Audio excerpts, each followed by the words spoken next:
This is your World War III update. Well, we've arrived. The day I've been warning about is finally here. Donald Trump today explicitly stated that they're now going to be parking 2 Ohio-class nuclear submarines armed with Trident II missiles with approximately 80 to 100 nuclear warheads somewhere off the coast of Russia in response to what the deputy of their National Security Council has recently stated about the dead hand system.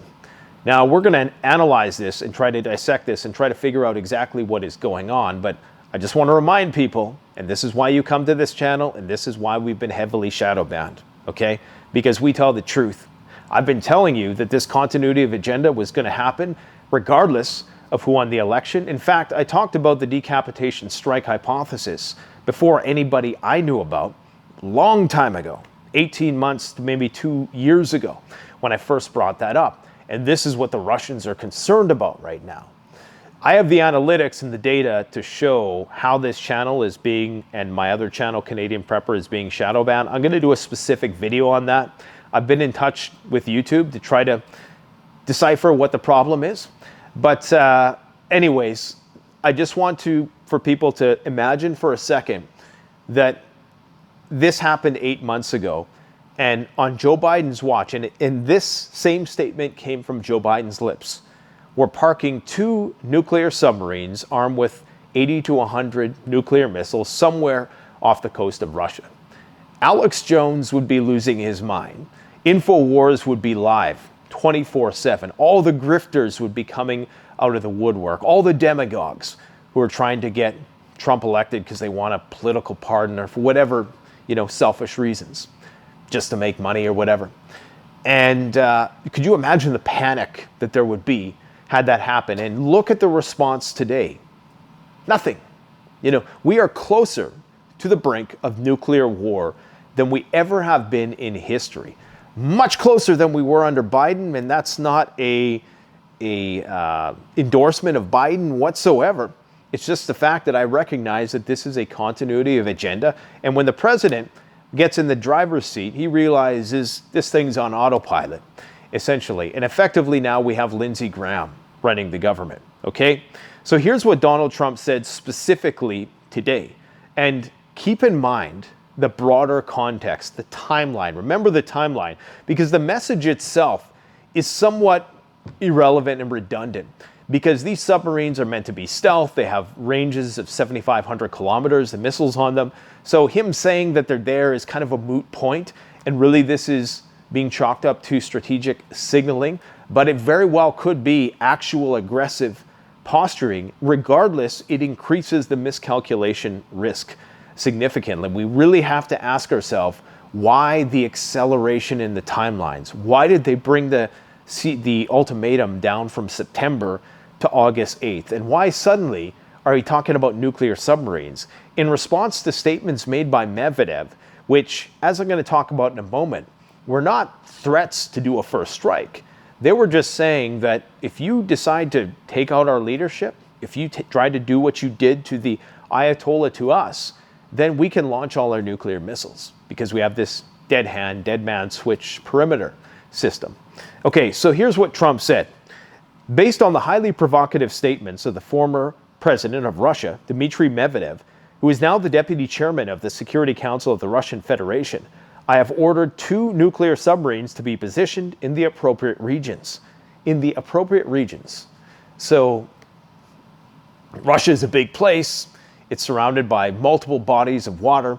So, of course, again, not really giving up any specific information at all with that statement. Just in case these foolish and inflammatory statements are more than just that, words are very important and can often lead to unintended consequences. I hope this will not be one of those instances. Thank you for your attention to this matter.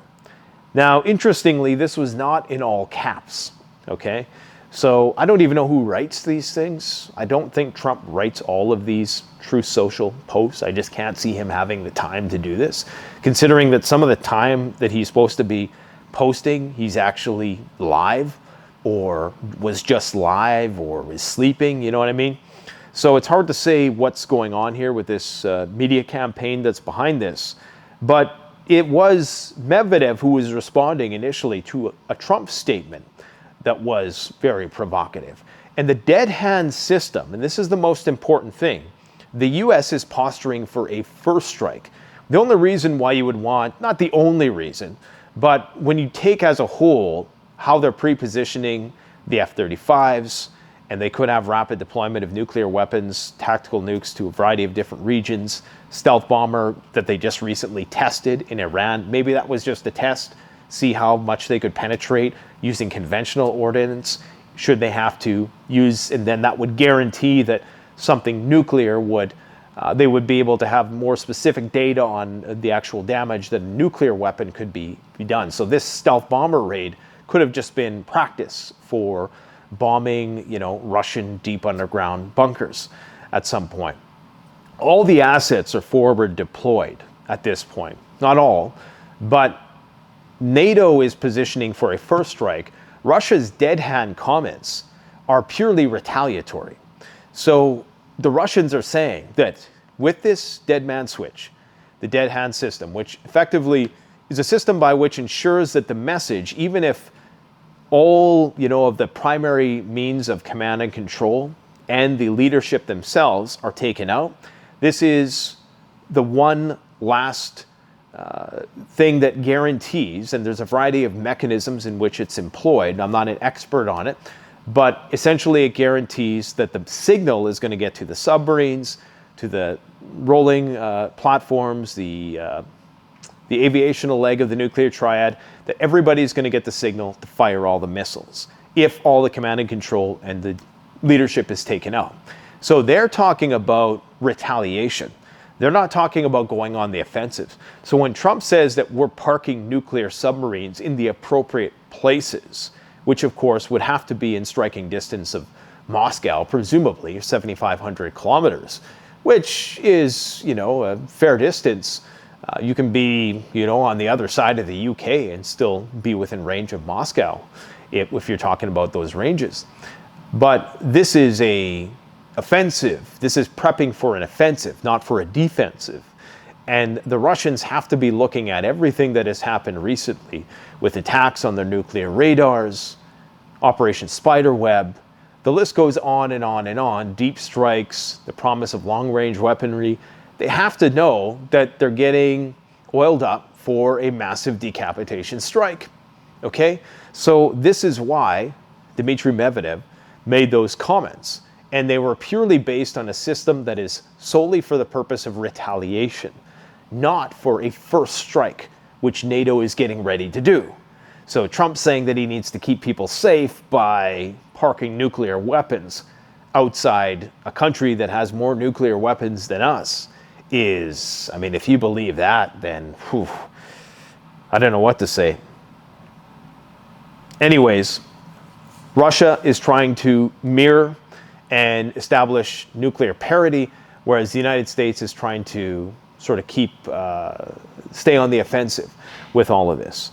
Now, in terms of what this is all about, because again, announcing the deployment in some cases reduces ambiguity, it demarcates a shift from diplomacy and negotiations to military operations. Like, it doesn't get any more cut and dry than that. And I still can't believe that we're at this point, even though I was one of the few people, myself, Berletic, and Sloboda, are the only commentators that I remember who knew exactly what was going to happen and who explicitly stated that you were going to see the exact same continuity of agenda. Not only that, that it was going to accelerate under Trump, okay? So when he makes this public announcement like this is purely for the purpose of signaling. This is the tip of the iceberg. What's really going on behind the scenes, we don't know. We don't know what's been deployed where. And the scary thing is that if and when this was going to happen for real, we would never know. We'll be the last to know. If you're lucky, maybe you still have some functioning air raid sirens in your city, some Cold War era stuff. It's very likely that we're not going to know until, we get the signal on our phone, if our cell phones are even still working at that point in time. Telegraphing your capability does not does not assist in what the submarines were designed for. They're designed for stealth. Okay, so the good news, I suppose, if there is any, is that in saying this, it's showing that it's perhaps more about signaling deterrence as opposed to aggressive posturing and real brinkmanship. Regardless, the risk of miscalculation is much, much higher. I mean, if it wasn't already, now the Russians are going to be forced to ramp it up even more. And in response to this, we're just going to continue to see the punctuated escalation, as I call it. Now, this could just be misdirection, but because recall, with the stealth bombers, they were parked in Diego Garcia for some time. That was almost setting this precedent that, well, this is where we're going to launch an attack from when it came from elsewhere. Later on, you still had a lot of signs, ISR-related signs, strato-tankers and whatnot that were pre-positioned, but the attack came from somewhere else. So this could be misdirection, right? This could be, they could be planning something ado of a cyber nature, of some asymmetrical nature, and that this is just to get the Russians focused on the sea. But I'm quite certain that the Russian intelligence is probably decent and that they have some general idea of the game that's being played here, knowing full well that the real risk, perhaps the risk level in terms of nuclear submarines hasn't went up or down necessarily in real terms, only in nominal terms in the public terms, okay? U.S. Ambassador to NATO Matt Whitaker said that Trump will hit Russia with devastating tariffs and sanctions on August 8th. Russia is not going to have any friends, they're not going to have any trading partners, and their ability to fund this war will end. Well, Russia's oil revenue is down about 40%. If India makes good on its promises, which I can't for the life of me see how, and cut themselves off from Russian oil, then not only is their economy, which has been growing at 8% a year because of cheap Russian oil, okay, it is going to collapse. You have 700 million of the 1.6 billion Indians who require Russian oil to survive, around 30 to 40%. Well, this is going to have a deleterious effect on Russia's economy to the point where it becomes very difficult for them to pay their military bills, for them to pay their people. And that's when you get disgruntled commanders who may be enticed by promises by the West that should they install a puppet government, you'll be first in line at the table if you defect and you go against your country, if you're a traitor to your country. Well, that's what happens, right? In those immiserating conditions, when you have the economic uncertainty created by sanctions, that's when people are more likely to be turned by the other side. So while Russia might be more self-sufficient than many other countries because of these sanctions over the years, and they've built a very robust and resilient economy, nonetheless, it's going to have its limits, and people could be bribed. Okay, people in high-ranking positions there could be bribed and enticed by promises of the West should they comply. The more and more the economic situation worsens, the greater the likelihood that these sorts of things happen, and that's exactly what happened in Syria, where it just was a matter of they can't pay their bills anymore. Okay, so if we start to see things like increased stratotanker activity, ISR activity, AWACS activity over the Baltic, the Arctic, Romania, places related to Kaliningrad, the Black Sea, if we start to see more and more of that, and it looks like they're starting to establish some sort of corridor for NATO troops going into Ukraine, once we see the deployment of these Patriot batteries and the other multi-layered air defense systems across Ukraine, which of course would be a protective umbrella for NATO to enter into the conflict, then I think that's when we're really starting to get serious, because it's very hard to read the signals right now. Even as dialed in as we all are as OSINT aggregators and disseminators, it's very difficult to know what's noise, what's misdirection. What do they just want us to see? What's a decoy? And what's the real deal? And all we can really focus on is the timing. And one thing we know for certain is that things are escalating in the wrong direction. I would have thought that the conditions were right and red lines had been crossed years ago that would elicit a nuclear response somewhere of some magnitude. Now it could happen in an hour, and there would be no surprise. If you went back through the history books, if there is history books in a post-nuclear war future at some point, they'll see that all the boxes were checked. All the signs were there. That this did not come by surprise. Maybe the people were oblivious to the threat because they had readiness fatigue and they just got tired of hearing about this potential for World War III. But nonetheless, it will come as no surprise to anybody. Just like all of the bubbles and stock market bubbles throughout history, when you look at them in hindsight, it always makes sense. Yeah, the signs were all there. We just ignored them. We were living in pie-in-the-sky idealism and euphoria, and we didn't see what was clearly percolating right before our eyes. Once the long-range missiles get there, that could be a turning point as well. But it's really going to be interesting to see what happens after August 8th and these sanctions, because the sanctions regimen is more so related to the enforcement of said sanctions on a kinetic level. Sanctions are embargoes. Sanctions kill usually more people than wars kill. And if these sanctions are actually enforced or attempted to be enforced, especially in the Baltic, and they try to tighten the noose on Russia, and they try to cut them off, and if India decides to go along with that, which I really can't see them doing because their thriving economy or their growing economy, one of the fastest growing economies in the world, is going to fall flat because they're not going to be able to afford oil from these other countries. So it's going to be interesting to see what happens in the next few days. If you're prepared, I guess you're as prepared as you're going to be. There's not much more you can do in the next week, really. Is it time to max out the credit cards yet? I don't know.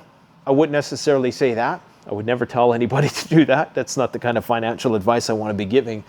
Hopefully, if you've been watching the channel long enough, you're as squared away, you're 90% of the way as you ever possibly could be.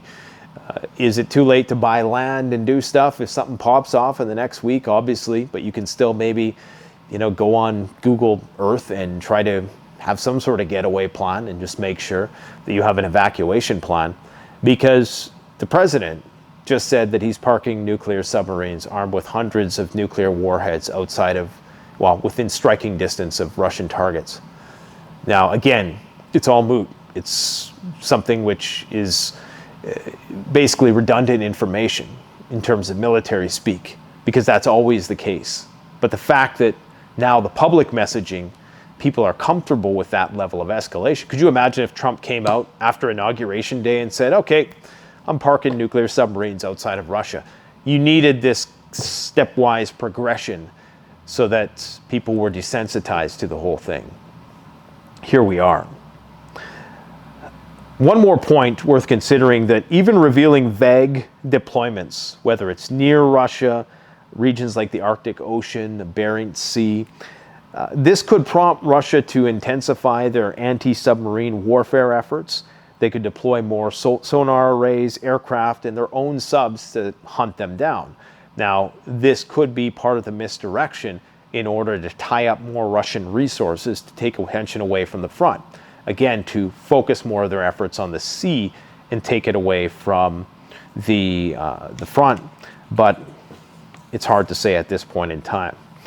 In other news, Trump claims that India is not going to buy oil from Russia. Again, I can't see how that is ever going to materialize. 35 to 40% of their oil, okay? 700 million Indians.